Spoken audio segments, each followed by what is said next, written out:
IPL মানে ভারতবর্ষের cricket প্রেমীদের কাছে একটা উত্তেজনা। আইপিএল মানে ক্রিকেট প্রেমীদের কাছে একটা আবেগের জায়গা। আর এই আইপিএলে কোথাও শোনা যায় করবো, লড়বো, জিতবো, কোথাও দেখা যায় অন্ধভক্তদের খেলা যারা নিজের টিমের জন্য দিতে পারে জীবন। আর এই শত উত্তেজনাকে মাথায় রেখে আরসিবির বিরুদ্ধে প্রথম হারকে বুকে চাপা রেখে কলকাতা নামতে চলেছে শক্তিশালী টিম রাজস্থানের বিরুদ্ধে। এই ম্যাচটাকে আইপিএল এর সেরা ম্যাচও বলা যায়, কারণ এই দুটো টিম একদম কাটায় কাটায় চলে। কি কারণে এই ম্যাচটা সেরা ম্যাচ আইপিএল এর, এই ভিডিওতে তোমরা দেখতে পাবে একটু পরেই।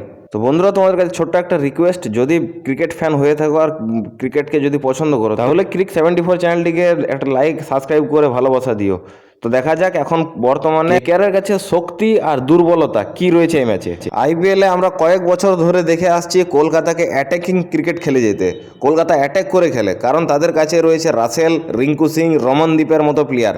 যাদের কাছে রয়েছে ব্যাকবোন, মিডিলে খেলা ভেঙ্কটেশ আইয়ারের মতন প্লেয়ার। অন্যদিকে রয়েছে ব্যাটে বলে বাজিমাত করা সুনীল নারায়ণ। আর বিপদে পড়লে কলকাতাকে নারায়ণ ঠিক উদ্ধার করেই দেয়। তার সাথে রয়েছে বরুণ চক্রবর্তী, হর্ষিত রানার মতো বোলার। কিন্তু সবথেকে বড় প্রবলেম এটাই যে এদের মধ্যে কারোর ব্যাটে বলে কোনো পারফরমেন্স পাওয়া গেল না প্রথম ম্যাচেই। আর এই ঘটনা যদি আবার ঘটে আজিঙ্ক্য রাহানের টিম কেকেআরের সামনে, তাহলে রাজস্থান রয়্যালস অন্তত ছেড়ে কথা বলবে না। আর এই দুর্বলতাকে মাথায় রেখে রাজস্থান প্লেইং 11 নামাবেই। তার কারণ রাজস্থানের কাছে রয়েছে তাণ্ডব চালানো প্লেয়ার, যারা সানরাইজার্স হায়দ্রাবাদের বিরুদ্ধে 287 ম্যাচকেও প্রায় যেন হাতের মুঠো থেকে কেড়েই ফেলেছিল। তাণ্ডব চালিয়েছিল সেই ম্যাচে। তবে যদি দুটো টিমের উইনিং পার্সেন্টেজ দেখা যায়, তবে আজকের ম্যাচে যারা বলতে চায়, যারা ক্রিকেট ভক্ত রয়েছে, তারা রাজস্থান রয়্যালসকে মাত্র 46% এবং কলকাতাকে 54%। যদি ফ্যাক্টস তুলে ধরা যায়, তাহলে টোটাল 30টা ম্যাচ হয়েছে, তার মধ্যে কলকাতা 14টা, রাজস্থান 14টা। আর টক্করটা চলেছে কাঁটায় কাঁটায়। যার কলকাতার হায়েস্ট রান হচ্ছে 223, সেদিকে রাজস্থানের রান 224। ঠিক যদি লোয়েস্ট স্কোর দেখা যায়, তাহলে কলকাতার তরফ থেকে দেখতে পাবো 85 রান আর রাজস্থানের তরফ থেকে 81 রান।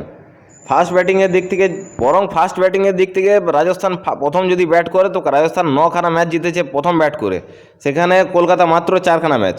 সেকেন্ড ব্যাটিংয়ের দিক থেকে আবার কলকাতা এগিয়ে, 10খানা ম্যাচ জিতেছে কলকাতা সেকেন্ড ব্যাটিংয়ে, সেক্ষেত্রে রাজস্থান মাত্র 5খানা। আর সেই কারণে দেখা যাচ্ছে যদি কলকাতা চেজ করে, তো কলকাতা কোনো না কোনো দিক থেকে অনেক এগিয়ে রাজস্থানের থেকে। ম্যাচের পরিস্থিতি যাই হোক না কেন, রাজস্থান ভার্সেস কলকাতা যে ম্যাচ, সেই ম্যাচটা দুর্দান্ত আকার নেবে, জমে যাবে, এটা শিওর রাখাই যায়। আর এই ম্যাচে রান হবে এটুকু আশা রাখবো। রানচেস যেই করুক, কলকাতা বা রাজস্থান, এই ম্যাচে একটা ফাটাফাটি খেলা প্রত্যেকটা দর্শক দেখতে পাবে।